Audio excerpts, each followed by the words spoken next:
à leurs femmes, parce qu'il y en a, sortent de l'islam. C'est bien ça que ça veut dire. Ils ne respectent pas un acte fondateur, c'est-à-dire que porter un foulard, une tenue vestimentaire comme prier, c'est un acte de foi. Et l'acte de foi, par définition, il ne peut jamais se faire sous la contrainte, ni d'un père, ni d'un frère, ni d'une famille, ni d'une société. Raison pour laquelle il n'y aura jamais de double discours et il n'y en a jamais eu sur des questions qui sont fondamentales comme sur des questions qui sont secondaires.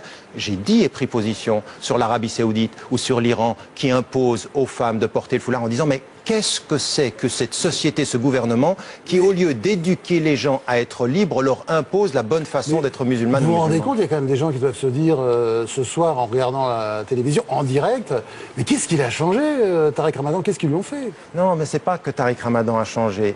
Il faut quand même qu'on place les choses dans l'histoire. Et vous avez suivi ces 6-7 dernières années, où à un moment donné, mais oui, à un moment donné, sur un débat avec, à l'époque, il était ministre de l'Intérieur, on a eu une campagne où on s'est arrêté à un mot, vous l'avez recité, le moratoire, et on en a fait un plat en disant, Tariq Ramadan, regardez ce qu'il demande. On n'a même pas entendu ce que j'ai dit, on n'est même pas allé au bout de mon raisonnement. Alors ça, c'est une première étape. Et ensuite, il y a eu ces propos rapportés. Et quand je voyais des journalistes, je dis, mais qu'est-ce que vous avez lu? Ah, mais on google mon nom, on va sur Internet. Et je vais vous dire une chose, le seul journaliste qui est venu, 2 journalistes sont venus avec moi pendant une semaine sur le terrain et ils m'ont vu parler à des musulmanes et des musulmans et on dit pendant que dans les salons parisiens, c'est sorti dans le Boston Globe aux États-Unis, on dit de Tariq Ramadan que c'est un antisémite, la journaliste dit je l'ai vu devant 5000 musulmans pendant le mois du Ramadan dire que l'antisémitisme était anti-islamique. Elle est venue avec moi 5 jours. Moi ce que j'ai comme journaliste aujourd'hui en France, c'est quelqu'un qui vient un soir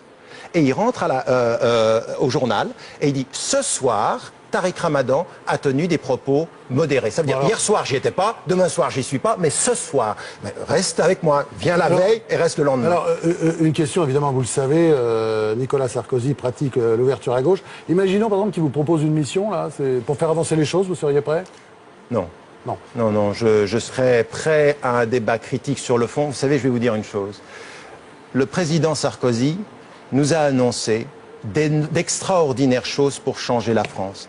Au-delà de la question du religieux et au-delà de la question de ce qui compte sur la pluralité culturelle, il y a aujourd'hui, en France, des situations qui sont inacceptables dans les banlieues de ce pays, où on n'a rien fait depuis qu'il est président. Vous passez carrément au discours politique. Non, mais c'est un discours. Oui, non, mais attention. Quand je dis qu'il ne faut pas islamiser la question sociale, j'en viens à la question sociale, je dis, mais qu'a-t-on fait dans les banlieues? Vous allez finir par faire un parti politique, Tariq Ramadan.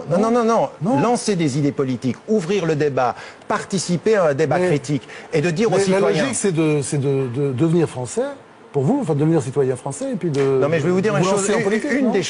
Une des choses qui a motivé le fait que je ne devienne pas français, c'est justement pour ne pas prêter de confusion ou d'idée que j'aurais la volonté d'être le porte-parole d'un mouvement politique ou même des communautés musulmanes. Je n'aurai jamais ce rôle-là, je ne suis pas un porte-parole, je suis un intellectuel et quelqu'un qui pense de l'intérieur. Une question aux citoyens suisses, Tariq Ramadan.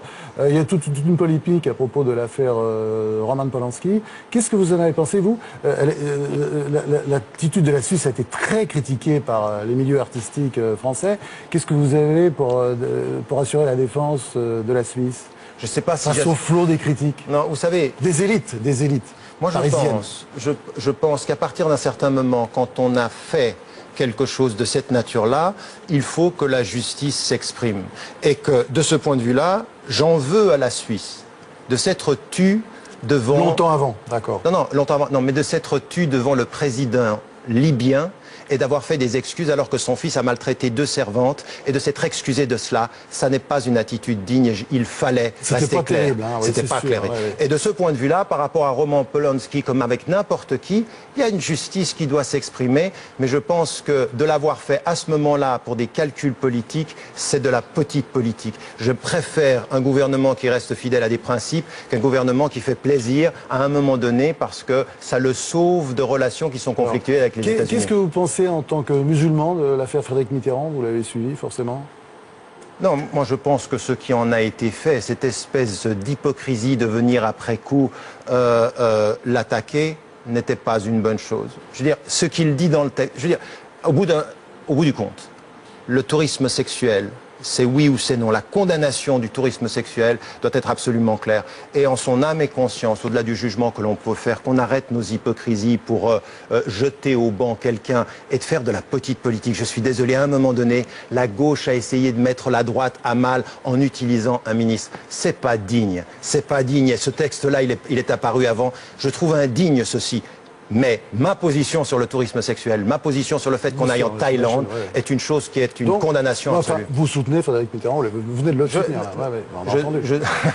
Je soutiens, oui, non, je soutiens sa position-là, d'appel à la dignité des gens. Je crois qu'il avait raison de ce point de vue-là, mais je n'aime pas du tout l'utilisation des personnes pour de basses manœuvres politiques et politiciennes. Je pense que ça, c'est la chose la plus mauvaise que l'on puisse faire. Et j'aimerais bien, en l'occurrence, laissez-moi terminer sur ce mot-là, j'aimerais bien que même sur les questions de culture et de religion, on cesse aujourd'hui en France, entre la gauche et la droite, d'utiliser l'islam comme le tapis sur lequel on place l'autre partie dans une situation difficile. Il faut qu'on se réveille avec un tout petit peu de dignité. Il faudrait bien que les politiciens de ce pays se rendent compte que s'ils continuent à utiliser l'immigration comme un épouvantail. Je veux dire, écoutez, qu'on termine sur cette question sociale, parce que moi, ça me révolte de voir comment la France traite les immigrés, comment on les traite, mais sans dignité, les gens qui sont sans papier, sans documents. Et puis, aujourd'hui, on apprend le nouvel esclavage. Même à la RATP, il y a des gens qui sont sans papier. Mais vous allez revenir nous voir quand vous annoncerez votre candidature à la présidence de la République française. Ça n'arrivera jamais. Je reviendrai vous voir pour un prochain livre, jamais comme candidat.